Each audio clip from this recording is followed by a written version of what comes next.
Right, why don't we get started? This paper is called Does Obey Your Parents Have an Expiration Date? And it is co-authored by myself and Mr. Adrian Barrowley here. So on your handouts, you're gonna see two sides, and actually corresponds so nicely with the with our two parts. So when I'm done with my side, that's when I step off and have Adrian join us. That's a cue to go to the other side of the handout. Okay, so. All right, so, okay. This presentation asks whether the New Testament command to obey your parents has an expiration date. The common assumption is that obedience to parents expires at adulthood. That is remarkably prevalent in contemporary Christian teaching, and yet careful examination shows that it's largely unsubstantiated from the text itself. So what we're doing today is actually making more of a negative argument, saying, hey, this is an assumption, versus a positive argument, which would be, hey, that Paul is saying that adults have to obey their parents. Does that make sense, everyone? So my first, so the first part is called the commanded context. So there's two Pauline texts. Paul presents the command, children, obey your parents, in two epistles, Ephesians 6:1-3 and Colossians 3:20. Several important parallels emerge when we examine these passages together. First, the base saying is strikingly similar in both letters. Second, both passages provide grounding for the command through the phrase "tu ta gar estin," connecting the command to Christian discipleship itself. For it is, right? Now, in Ephesians 6:1, the phrase "encurio" is well attested in the manuscript tradition, and Colossians 3:20 similarly grounds obedience as, quote, pleasing to the Lord, making it clear that this is a matter of Christian discipleship, not just merely social convention. Third, both commands appear within household codes written by Paul, and crucially, both precede instructions to fathers. In Ephesians 6:4, fathers are commanded not to provoke children to anger. In Colossians 3:21, they are instructed not to exasperate their children. This parallel structure suggests that Paul is addressing a complete household dynamic. The rationales. In Ephesians 6:1, it is, for this is right. And Colossians 3:20 says, for this pleases the Lord. These raise probing questions for interpreters who would limit the command to juveniles. Does obedience to parents cease to be right in adulthood? Does it no longer please the Lord for adult children to obey? Consider Clinton Arnold.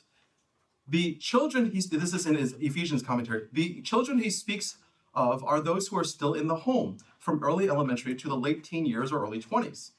The text omits any such temporal boundary. Instead, it anchors obedience in moral rightness, this is right, and divine pleasure, for this pleases the Lord. This creates tension with a widely assumed reading of the household codes, and is precisely in appeals to these codes that several logical missteps occur.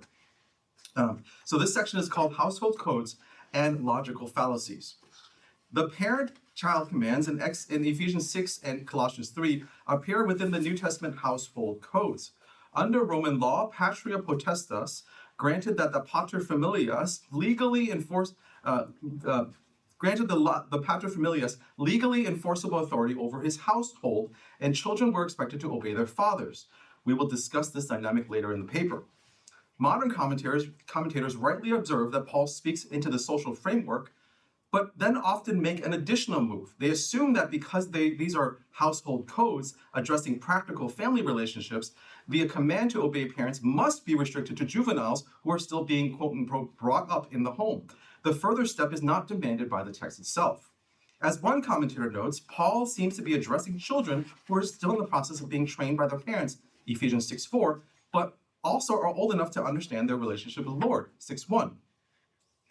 The ancient Mediterranean concept of family fundamentally differs from the modern nuclear family model.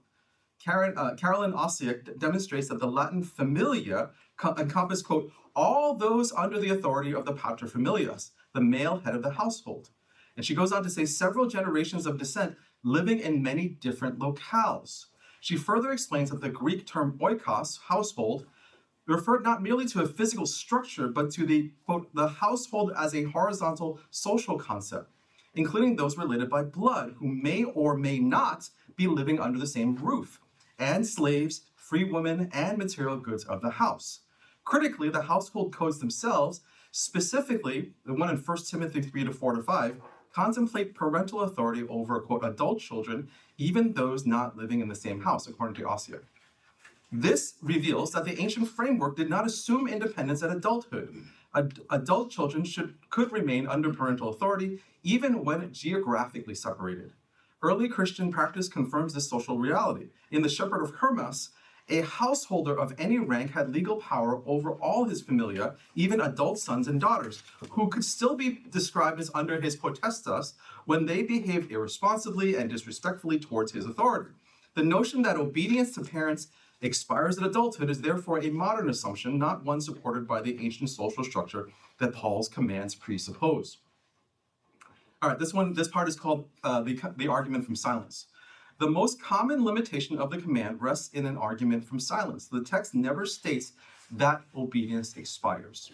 One commentator suggests that children, Ephesians 6, are those still in the home from elementary to early 20s. I mentioned this one earlier. However, what is missing from the text is any explicit marker that draws such a boundary. Ephesians 6:1-3 and Colossians 3:20 neither define children in terms of dependency nor indicate a point at which the obligation expires. The conclusion that the command ceases at adulthood is not an observation derived from the text itself, but an inference imposed upon it. The inconsistency of this assumption becomes evident when set alongside Paul's appeal to the fifth commandment in Ephesians 6:2-3, which we will discuss in a bit. The Decalogue command to honor father and mother was understood as a lifelong obligation, especially directed towards adult children, and Jesus himself treats it that way. To restrict Paul's parallel command to Ephesians to juveniles, precisely where he cites a lifelong command, is to draw a temporal boundary which the text does not show. All right, so the scope and compositional fallacy. A related error is a compositional or scope fallacy, assuming that one element within a literary unit must define the scope of another element. The reasoning here is that one's command's temporal limit imposes temporal limits on another command. The logic goes like this. Since parents are instructed to bring up children in the discipline and instruction of the Lord, Ephesians 6:4, and bringing up has a terminus, then the command for children to obey 6:1 must also end when this bringing up is complete. Again, the conclusion does not follow. The fact that one command in the household code to parents naturally has a temporal dimension does not entail that another to children shares the same temporal limit. The text never states that the obligation to obey ceases when parental bringing up is complete. The inconsistency becomes clearer when the other household pairs are considered. Wives are called to submit to husbands, and slaves are commanded to obey masters without any age-related qualifications. No commentator proposes that wives submit only until midlife, or that slaves obey only while being trained. Yet, when the parent-child pair bond occurs, interpreters often assume an unwritten temporal endpoint and then read the endpoint back into Paul's language. All right, so this is where we talk about the fifth commandment. Beyond exposing these logical fallacies, a more substantive line of evidence emerges from Paul's own grounding of the command of his command in the fifth commandment. This appeal is significant because it reveals Paul's own interpretive framework, one that points towards a lifelong obligation. The fifth commandment in its original context, Exodus 20:12, states, "Honor your father and mother, that your days may be long in the land that the Lord your God is giving you." Charlie Trim argues persuasively that this command was primarily directed to adult children, especially with a view to their providing material support for aging parents. The promise, so that you may live long in the land, embedded in the commandment makes sense only if directed towards adults. Longevity in the land depends on adult offspring providing material care and managing their aging parents. The same understanding occurs in Mark 7:10-13, where Jesus invokes the fifth commandment when he rebukes those who invoke Corban as a pretext for withholding support from their aging parents. When Paul appeals to the same commandment, the interpretive framework raises a crucial question. If the fifth commandment is understood as directed towards adults, and Paul appeals explicitly to the fifth commandment in Ephesians 6:1-3, does Paul's audience, ta techna, children, also include adults? Most remarkably, Paul cites the entirety of the fifth commandment in Ephesians 6:2-3, including the specific portion about living long in the land. This is not a rote recitation. He deliberately adds a rhetorical emphasis. He adds something. He's saying the first commandment with a promise. So he's explicitly using that part. So this emphasis suggests that Paul sees the promise as particularly relevant to his audience, which would make sense only if the audience consists of adults capable of receiving an inheritance and enjoying the fruits of the long life in the land.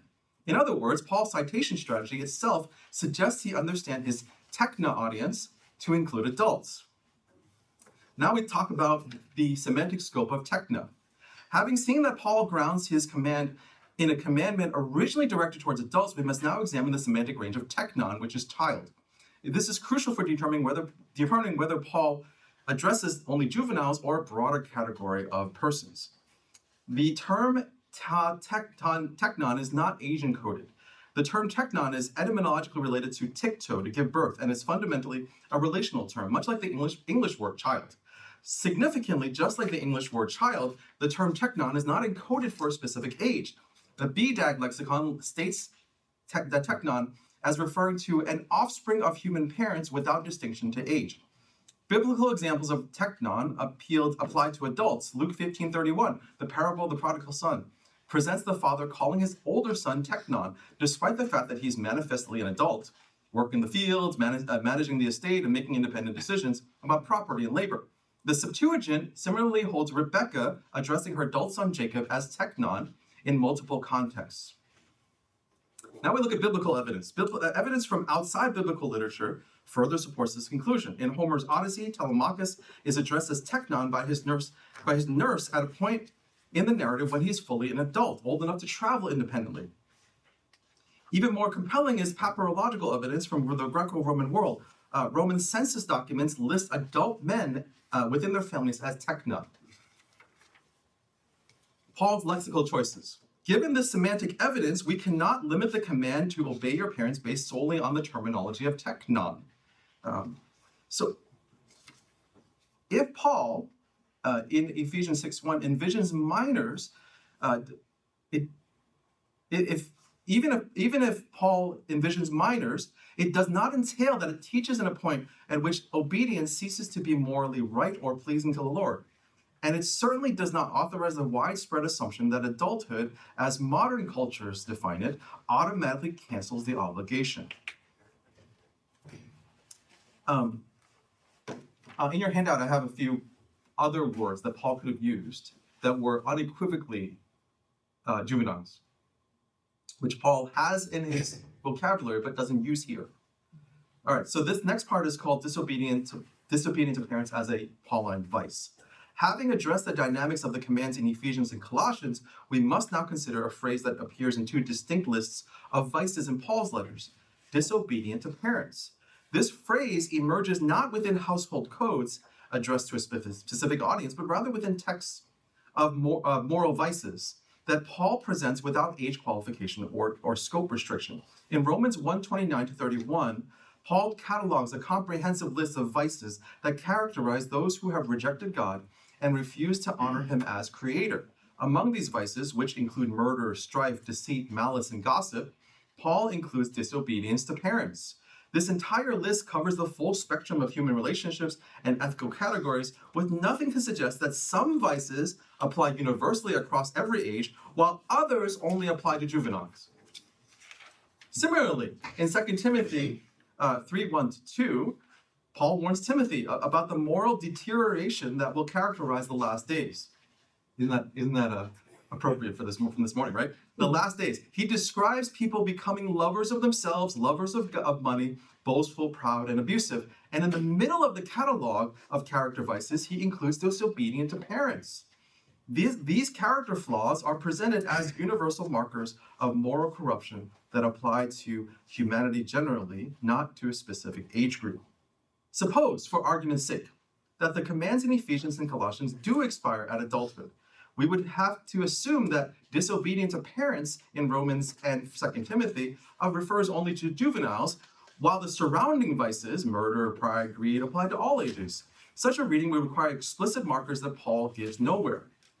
The inclusion of parental disobedience in universal vice catalogs in Romans and 2 Timothy without age qualification stands in tension with any interpretation that limits the command to obey parents in Ephesians 6 and Colossians 3 to juveniles.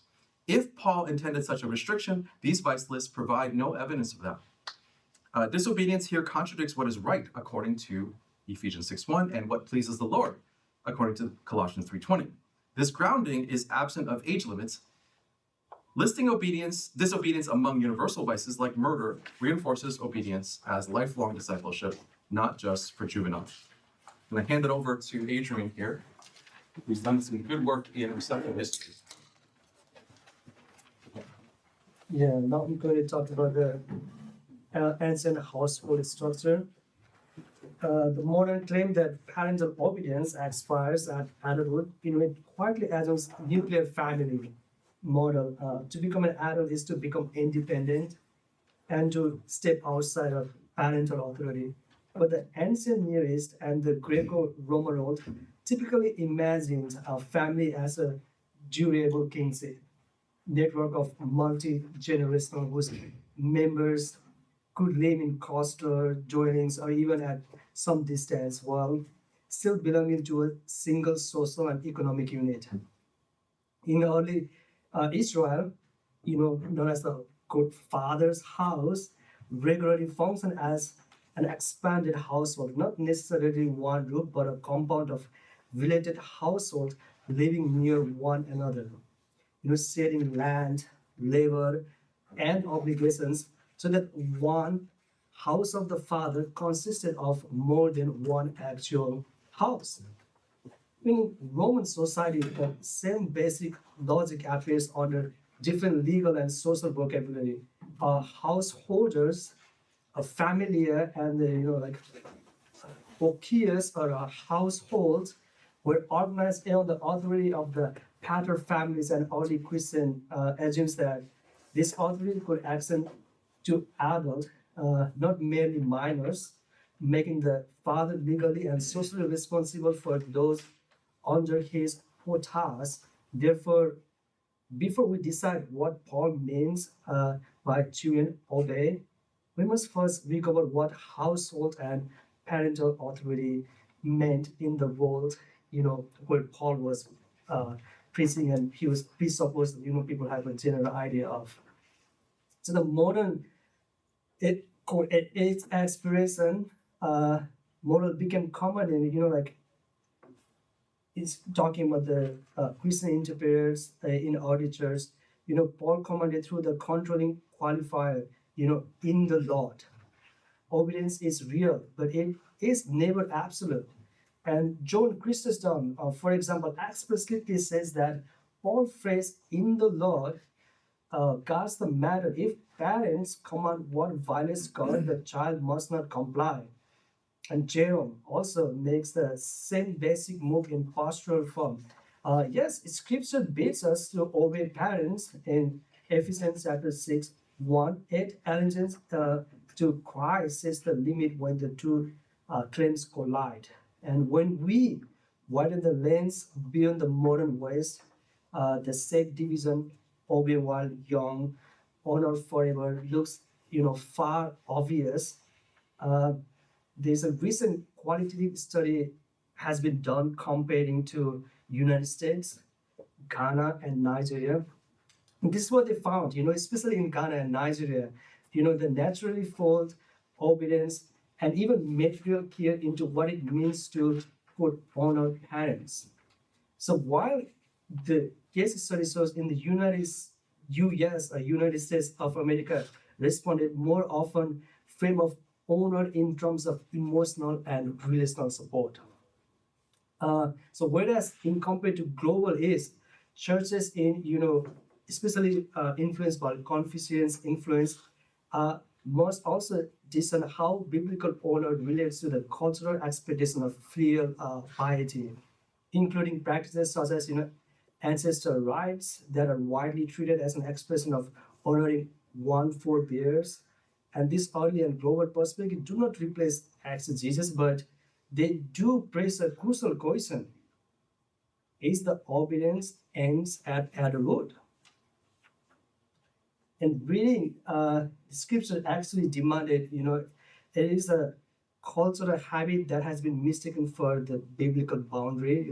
When you talk about does it expire?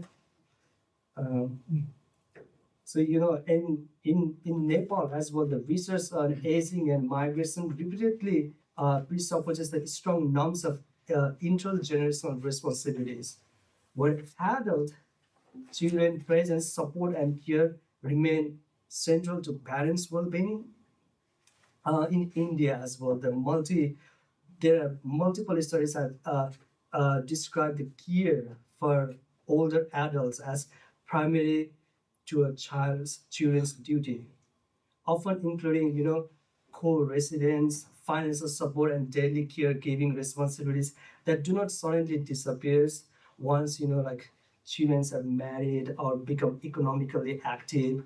Uh, Even in East Asia, where is Confucians, very big influence, Christian community has frequently appealed to Ephesians 6:1 precisely because it resonates with filial piety, while also insisting that biblical honor must be ordered under God and it cannot be used to sanctify coherences or adulterous practices. So I'm going to talk about historical and cross-cultural interpretations. So if part 6 shows that household in Paul's world was lasting wave of duty rather than a temporary stays. So in part 7 in this, so I'm asking like how the church historically heard his command. Early Christian commentators did not treat quote, children over your parents, unquote, as a thin social conviction.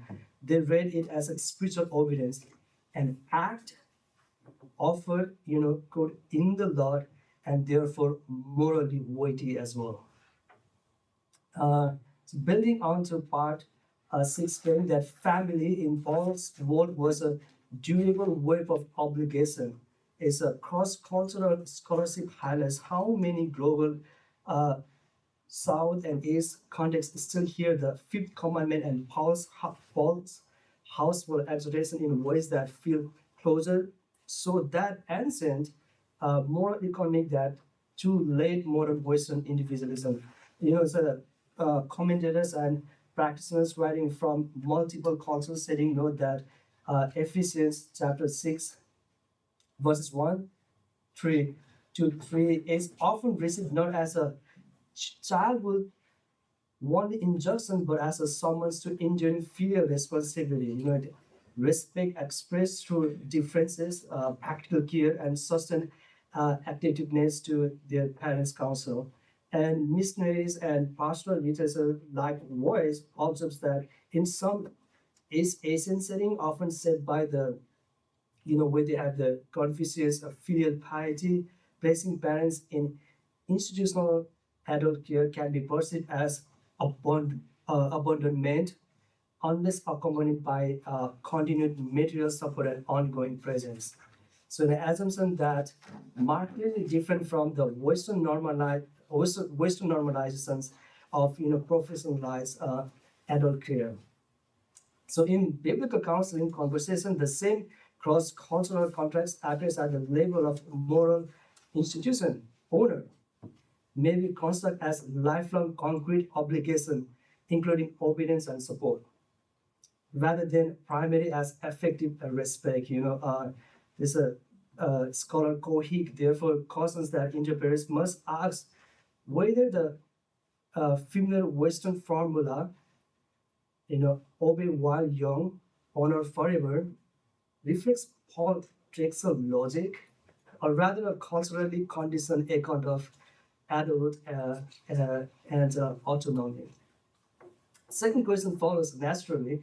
Even if honoring is lifelong, is obedience necessarily as limited? And many interpreters distinguish two by noting that honor is a broad, is durable posture treating parents as good, weighty, worthy of public esteem, and deserving of careful regard, whereas obedience is a narrow response to direct commands. So honor, therefore, is not merely reactive; it often requires initiative, speech, presence, care, and practical responsibilities, while obedience assumes as directive relationship that typically changes as children mature. So on this reading, the two are related but not identical. When children are young and dependent, honor ordinarily expressed through obedience. When yes, so when children become adults and from household of their own, honor continues, but maybe expressed primarily through respect, difference, and tangible care for aging parents rather than compliance with every parental instruction. So many modern readers quietly treat adulthood as a clean transfer of authority away from parents and towards the self. In that frame, obedience belongs to the season of dependency and then matures into a more distant order. That conclusion is not a line Paul draws. So it is an inference by a late modern social imagination, one that tends to prize autonomy as a moral good and frames separation from parents as the normal path to maturity. So if part 6 reminds us that Paul's household was a durable network of obligations, part 7 shows that the same point from another angle. So early and global Christian reception rarely searches for an age-based exit clause. So an Asian American Christian reflection, for example, often locates the tension not in whether adult children owe parents anything, but in how to remain faithful to Christ when parental claims extend into vocation, marriage, and status expectations. So, and when we look to early Christian patterns of household discipleship, we found a reciprocal moral role. Parents bear real responsibility to form children in the faith, and the Christian community assumes that family life remains a primary area of spiritual formation, not a temporary state that disappears one children legal legal majority. The result is a more historically and globally credible synthesis. Honor is lifelong, obedience is real aid, Christ bounded, and the age expressed moral often reveals modern individualism more than our biblical instruction. So to conclude that, it's done. So the command children obey your parents is often treated as a time-limited rule, something God meant for childhood, and then quietly set aside.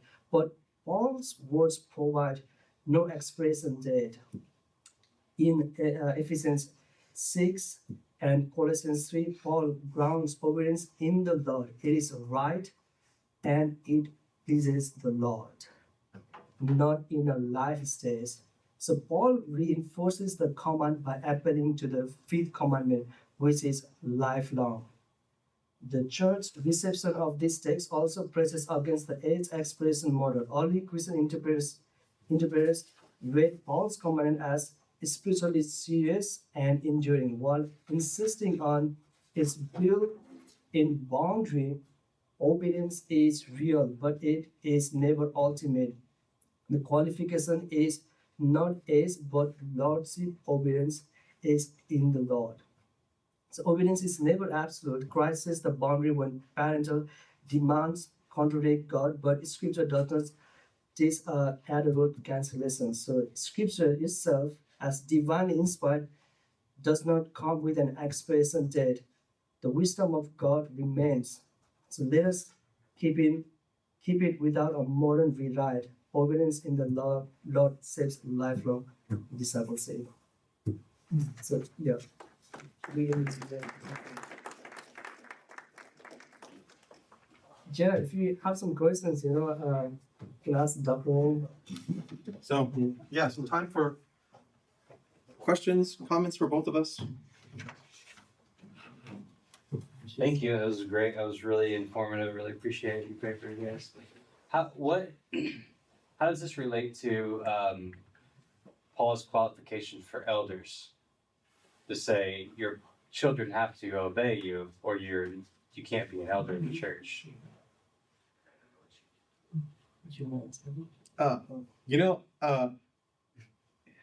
I think we'd have to examine that to see about how that was received. I mean, we can look at how that was received in the early church and so on. Mm-hmm. But I think,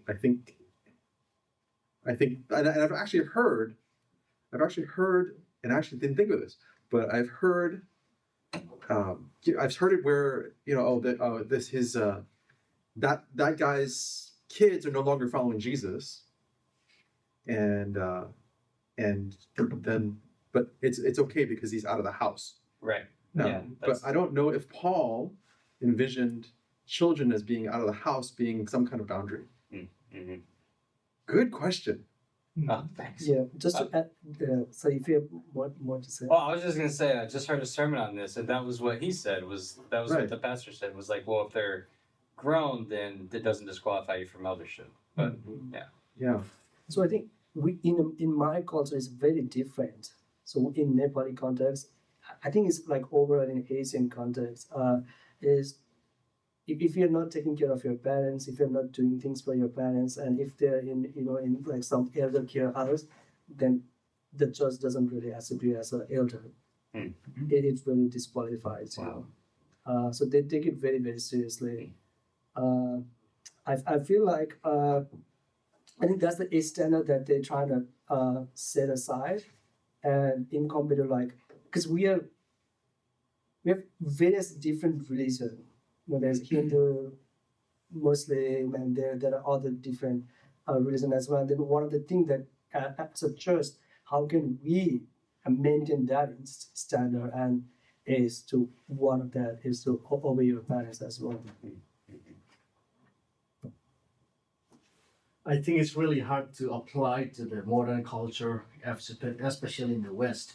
Even in Asian countries, culturally, in my culture, we subconsciously think that it's not from the theological standpoint or the biblical context, but we somehow think that we grow as growing up. If you abandon your parents, like if you put them away for example, like a nursing home or somebody to take care of them, the longevity of life that you have in your heart, like a sense that you may have a short life, kind of things like that, So it's not based on the Bible, but some in my Zomi culture have that kind of sense in our thoughts as growing up, and it's really very informative because you guys are really bold to even saying out loud these things, in our culture, today American culture, like it doesn't have an expiration date. Anyway, it's very biblical and it's very informative. And then how do you deal with child discipline? Does it have to if they don't obey, do you argue that you could spare the rod and save the child or something like that? Old Testament, the Torah actually commanded us to punish disobedient children, even with stoning. And I don't remember if there was ever a age limit to that. But that's outside the scope of our paper. Yeah. The context So that makes me wonder. against an age limit, because you're probably not gonna stone like a 7-year-old, but like a 27-year-old, that's a real threat to the community in a way that a 7-year-old's not. Oh, I see what you mean. Yeah. Yeah. There might be an age minimum for that, Right. and not a maximum. Mhm. Yeah. Bruce. Yeah, great topic. Because I mean, it's for one thing, I don't think it's a universal formula for dealing with parents, because when parents get older, they're individuals too. So how you relate to your aging parents is something. It's a puzzle to be worked out in real time. From personal experience. Also, when you're saying a couple things, is it when you say that Paul doesn't draw a sharp age boundary, and we're kind of assuming that, But what about when Paul says, of course women should remain silent in church and ask questions of their husband when they get home? So I guess the question is, how global do we assume Paul's advice is, how universally normative it is, right? Because would we not think in today's world that advice, women should be quiet in church and ask questions of their husband when they get home, does that still apply too? Bruce, again, also beyond the scope of what we're doing, and that makes me wonder. But I mean, we're looking at 4 different epistles here, Yeah. and it seems like that was kind of something across the board, at least in the first century, that he's working with in terms of obeying your parents. So, I mean, these are all different locales. I hesitate to say different cultures, but if we're talking Ephesus and Timothy, right? But then also there's Colossians and Romans. These are different locales, and so it seems to be that that's a consistent Pauline ethic. So how that maps onto a modern ethic is something that we can discuss. There's so much we can talk about, right? Yeah. I don't know. Yeah. Garrett. We use a logical rationale. I think sometimes when it's okay for kids to disobey their parents, like for example, if I'm a robber asking my kids to help with robbery, that's going to be a place where they can just use logic. I'm not going to help you. And I think we can see that, justify that as being good on the kid's behalf, to not as a symptom with robbery. Can we flip that around though and say that there's times when we disrespect our parents because disrespect may be a hard word, but when we don't honor our parents because it's a more godly thing to do to not honor our parents' wishes. In that case, it's quote unquote okay to dishonor your parents. How would you feel about that? Can you say the question in different words? I'm not quite sure. Yeah. So in a context where honoring my parents would involve being disobedient to God, is that a context where it's okay to dishonor my parents? If that makes sense, because I'm not fulfilling my parents' wishes per se in that context. Therefore, you can argue that I'm not honoring my parents. But on the flip side, in order to honor my parents, I need to be dishonoring to God. So how would you work that in there? I'm curious. Yes, actually, I understand the question because I spent so many times thinking on that because I think a lot of the time, one of the things when I was doing research for this paper, especially when I was doing research in Asian contexts, but what actually keep on coming is like, what if my parents is not a Christian? So like, what do you do in that context? Like, does it still applies? Because you have to do like a lot of individual things and stuff like that. And I don't know, I'm sorry, I wasn't very clear, but I had this John Chrysostom and Jerome. Those were the one like very vocal about in this specific topic, and what they would keep on saying is like that. But when it comes to honoring God and then honoring parents, it's always the the Lord, honor in the Lord. And actually, we haven't mentioned this, but also the New Testament in colors. So what they actually, the commentators in there, the way they interpret this specific verse over there is like, obedience to parents is equivalent to obeying the Lord. So what does it looks like to obeying Christ as a disciple of Christ? It more looks like obeying your parents. So that they like try to like have that work on that. So yes, I think I read that a few places as well, but I think it's still Sure. I wasn't very clear. But does that answer your It question? does. Thank you. Awesome. So I wonder if we can appeal to Jesus saying, if someone follows me and does not hate his mother and father and brother and sister, that not worthy to be my disciple. That your loyalty needs to be to Christ first. But if it doesn't conflict with that, then you obey your parents. And again, this is more teasing out what that would look like. And that would be another step in terms of ethics. Like, what exactly would that look like? Great. Thank you. Mark Bradley had a question. Yeah, I just find it really provocative. I appreciate your presentation.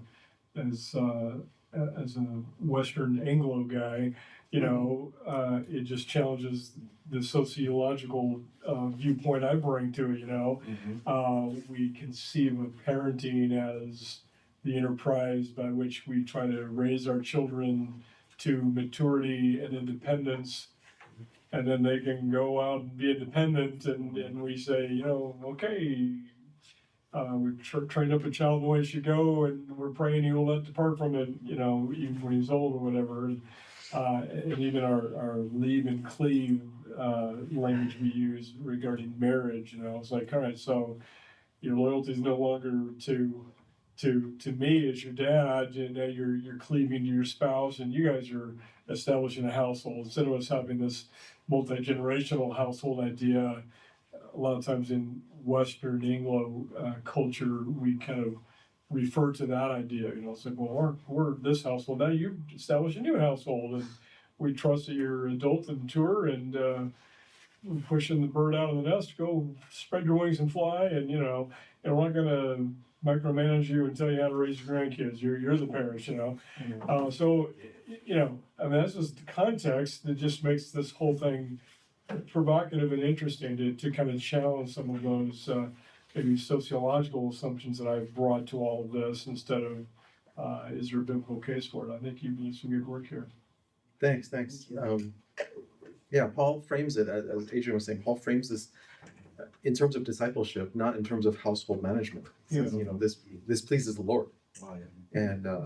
And so it's, you know, I've been really challenged by this. But we recently had at our church had a message about parenting, a sermon on parenting, and the couple who was kind of sharing during the sermon was saying that it's harder now to be a parent now that our kids are adults.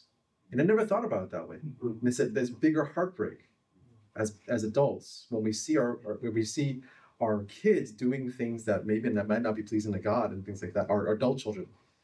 And I said, oh wow. Because I have kids at home, and I'm like, man, it's different. It's one of the hardest things I've ever done. But they're saying it's even harder when your kids are grown up, because they are making decisions, and you're watching them, and you're ultimately wiser than your kids still, and watching them now. Bruce. Yeah, that just makes me think what you just said. Maybe we need to reflect this. Like you said, children obey your parents. What about parents guide your children wisely, right? Because sometimes the Bible shows that sometimes that doesn't happen. Like Jacob disobeyed his father, right? I mean, and that was the right thing to do. And if the father, you know, been able to put his foot down when he's really old, but if he'd been able to put his foot down, that would have been the wrong thing. So and we see Eli is held responsible for his adult son's behavior. So I mean, it's kind of reciprocal obligation. So in some ways, it kind of represents the finiteness of human wisdom. Was there a question, or was No, there more kind of okay? reacting to what he's Yeah, we were chatting earlier, Bruce, and you're saying about what does obedience look like at each life stage, and that might be a different question to ask, maybe in a follow up with this, but because it does look different when you're 3 versus when you're 15 versus when you're 20 versus when you're 40, but there's still something there. Joshua? Yeah, I think maybe on that, maybe I've been kind of thinking about it from the child's perspective, and getting older, and but maybe is there kind of the converse is maybe the child's kind of relationship to their parents doesn't really change, but as the child is developing and growing, the nature of how the parent is supporting the child is perhaps developing, in the sense that the child should continue to obey and honor, but the nature of what they're obeying is maybe developing from strict commandments to maybe something more of a pure relationship, and that's maybe on the parent rather than the child. I don't know. I think that I guess is what you're saying presupposing that parents of adult children should still be issuing like commands or more stringent yeah. I don't know. I want to hear what it's like in Nepal.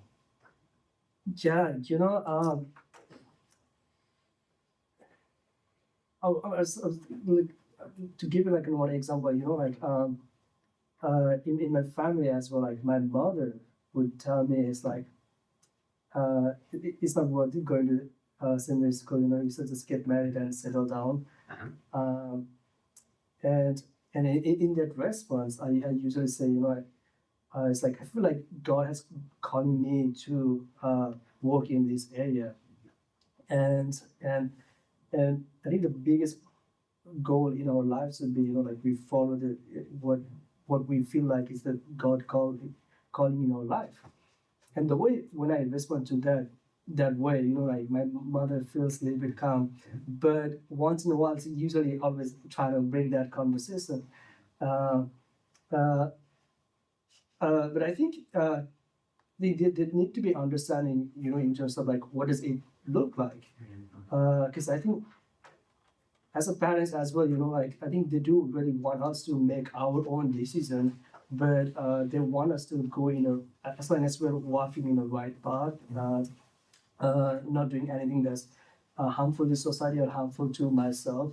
I feel like they're usually okay, and I feel like it's once you become adult, it's much more like I think my parents, especially in a way, it's like they want when I'm making a big decision in my life, they expect I make them a part of my conversation. They don't really want to dictate my whole thing, you know. But yeah, they do have explanation, you know, like my mother, you know, like every time she meets like some of her friends, and if they have her friends as a daughter, you know, they try to like connect me. But you know, but I think that's like a like cultural way.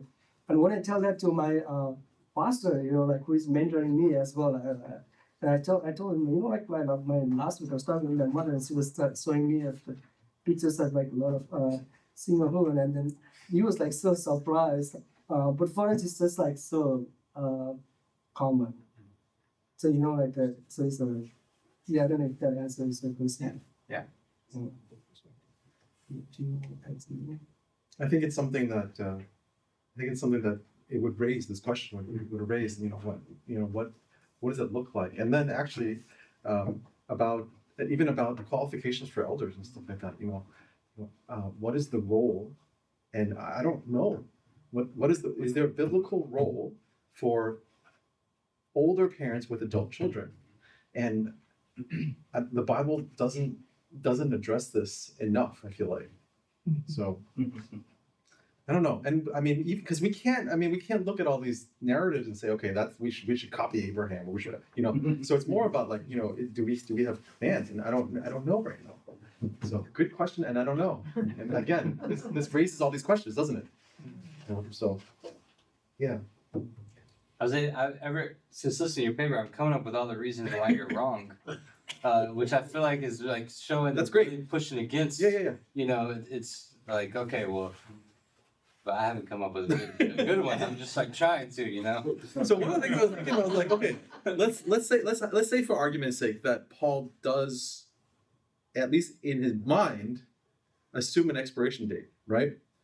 What would it be? Like, would it be like because like I feel like that's a moving target because you know, is it a certain age, like a number? Because for example, I lived in the UK and kids start university at 16. So is it maybe not 18 here and 16 there, or is it, you know, when somebody is out of the house? But then we looked at some research that was suggesting that this is a network, and that the household was more than just one locale. And then, you know, what happens when they're older singles, like they're not married? You know, because like all of those things, people have said, oh yeah, and when you have your own family. Well, what if you don't?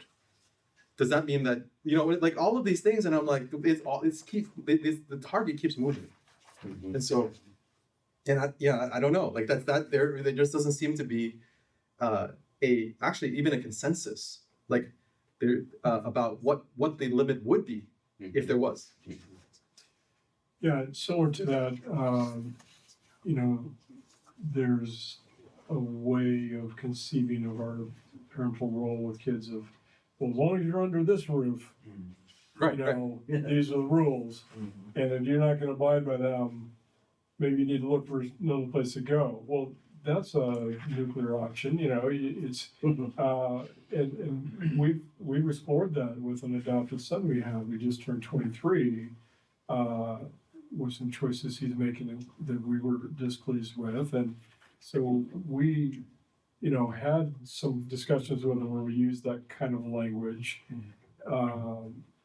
Actually, my wife was leaning into that a little more than I was, even though she's the one with a more heart-to-heart relationship with our adopted son than me. And I was kind of led to push back on that a little bit, like, I want him to stay under this roof for the sake of safety and further parenting we can do with him, you know. And he's still with us, you know, and he seemed, we think he's stopped some of the behaviors that we were upset about, but yeah, so it's an interesting construct that we sometimes add, like that they need to obey us as long as they're under this roof. But what? So if they're not, they don't have to. I mean, what you guys are saying is, well, it doesn't matter if they're not under your roof; they still should obey their parents, which is interesting. Reframes the way we're thinking about things. Thank you. This is our time. All right. Well, we have until 2:00 for the next session. Yes. So Thank you. thanks everybody. Thanks for the rigorous interaction. Appreciate it. Good job.